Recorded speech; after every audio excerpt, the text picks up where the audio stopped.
കാശ്മീരിലിപ്പോൾ കല്ലെറിയലില്ല, കാശ്മീരിൽ വെടിവെപ്പില്ല. കാശ്മീരിൽ ധാരാളം വിദേശസഞ്ചാരികൾ വിദേശത്തു നിന്നും സ്വദേശത്തു നിന്നും പോകുന്നു. അവിടുത്തെ റവന്യൂ വരുമാനം ഉയരുന്നു.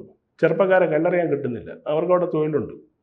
അപ്പോൾ സാധാരണ രാഷ്ട്രീയം മറ്റ് എല്ലാ സംസ്ഥാനത്തും സാധാരണ രാഷ്ട്രീയമാണെന്ന് കാശ്മീരുള്ളത്. ഇത് ഇവർക്കൊട്ട് സഹിക്കുന്നില്ല. കാര്യം മറ്റവർക്ക് ഇപ്പം മാത്രമല്ല, പഴയ ടെറർ ഗ്രൂപ്പുകളൊന്നും അവിടെ ഇല്ലല്ലോ. ഉള്ള ഗ്രൂപ്പുകളെ കണ്ട് തകർത്തു.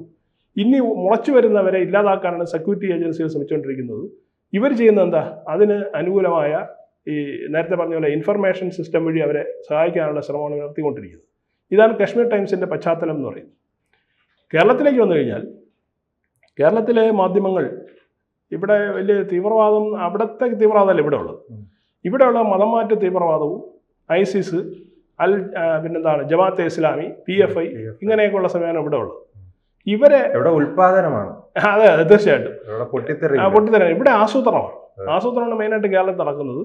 മാത്രമല്ല ആളുകളെല്ലാം ഒന്നും ഹൈഡ് ഔട്ട് ചെയ്യുന്നതും ഇവിടെയാണ്. ഇതിന്റെ പ്രധാനപ്പെട്ട ആളുകളല്ല. ഇവിടെ ഉൽപാദനം കണ്ടുപിടിക്കുമ്പോൾ വെള്ളപൂശും ഉറപ്പായിട്ടും. അപ്പോൾ കാശ്മീർ ടൈംസിന്റെ നേതൃത്വത്തിൽ എങ്ങനെയാണോ ഒരു ഇൻഫർമേഷൻ സിസ്റ്റം പാരലായിട്ട് ഈ പിന്നെന്താണ് തീവ്രവാദികളെ സഹായിച്ചുകൊണ്ടിരുന്നത്, അതേ സിസ്റ്റം കേരളത്തിൽ ജിഹാദികളെ സഹായിക്കുന്നു എന്നുള്ളതാണ് വാസ്തവം. കൂടുതൽ വാർത്തകളും വിശേഷങ്ങളും നിങ്ങളിലേക്ക് എത്താൻ ABC മലയാളം സബ്സ്ക്രൈബ് ചെയ്യുക, ബെൽബട്ടനും അമർത്തുക.